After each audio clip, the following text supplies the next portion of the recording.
Hi, Sean Borer here. Today's video, we're going to talk real quick about spirals on cylinder records, the early ones, and what they mean.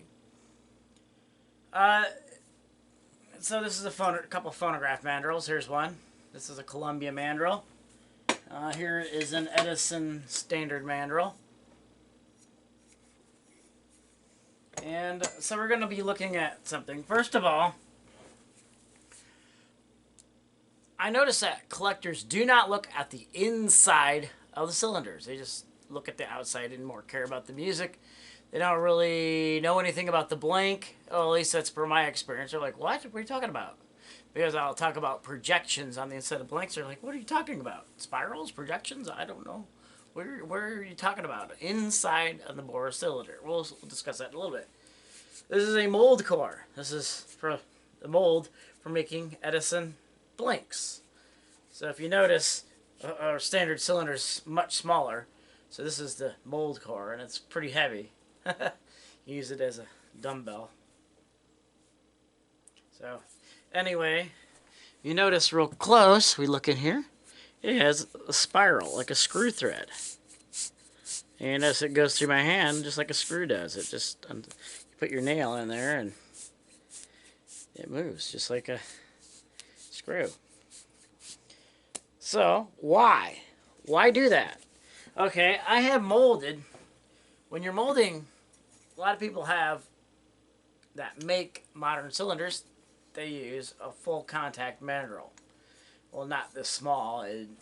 All mandrels that you use for making records have to be larger because the wax compound shrinks between 1.5% to 3% depending on your compound.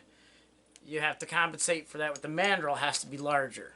Otherwise, your record will fit about maybe halfway onto the mandrel if you make it the same size as the mandrel. If you're actually using real metallic soap, an aluminum soap or a lead soap, lead soaps were only used really for masters, not really for commercial records. They used them because it's a very quiet recording wax. I would love to make lead soaps, but I value my health, so I'm not going to be making any lead soaps. Even though they're probably, for mastering purposes, quieter and better than aluminum soaps. But you probably can't sell it if you make a leaded soap metallic wax. And you would probably have to put a warning label and everything else, of course, on your boxes if you used a lead-based wax. A fellow researcher actually did a video recently where he made a lead soap and shows that a lead test will actually test for lead. But today we're talking about projections on cylinders. This is not an original box for this record, but this is a very early blank or record. And if we look inside very carefully, we can see that there is a spiral core. This is, you can see it's got a channeled rim. This record dates from between 1890 and 94. It's a North American record made by the Edison Phonograph Works. But again, we look inside, we find it has a spiral. Okay? So you can see the spiral very clearly in the video. Okay? This is about a 1900 Columbia record. Columbia commercial cylinder. And this is what it looks like. We go inside again. It has a spiral core. Notice that?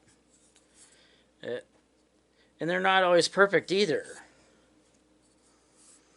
They weren't trying to be pretty with the spiral. It just had a definite purpose. And by the way, this is Sousa's band Stars and Stripes Forever, recorded somewhere between 1899 and 1900, somewhere in there. So the song came out in 1896. And then this is what's known as a 5-inch cylinder. This is an Edison 5-inch cylinder, or 5-inch concert cylinder. As you see, it says concert on it. So I was admonished to call it a 5-inch record. And you open it by pulling on the string and the record pops out. So you notice this is a 5-inch record. What do we notice? That it has a spiral inside of it. It's really easy to see on the 5-inch record, but so it's a very nice Edison concert 5-inch record. And this is the container. Very pretty container. I really like it a lot here. A lot of people always talk about these being from the 1899 or so, but most of these are early, 1901 to 4. We could see that this one has a last date of 1900 on the record slip. So 1901, 1902 that this record was made. Well, between 1900 and 1902. Okay. So that's the last date on this box is September 11th, 1900, indicating that this record actually was made sometime after September 1900, 1901, 1902, somewhere in there. This box is interesting because it does not have Edison's picture on the top of it. I can show you other boxes that have Edison's picture, but we're not really talking about that right now. We're talking about why the spiral core. Okay, I've molded about 2,000 pounds of cylinders over some, I don't even know exactly how many, but thousands of cylinder records I've made.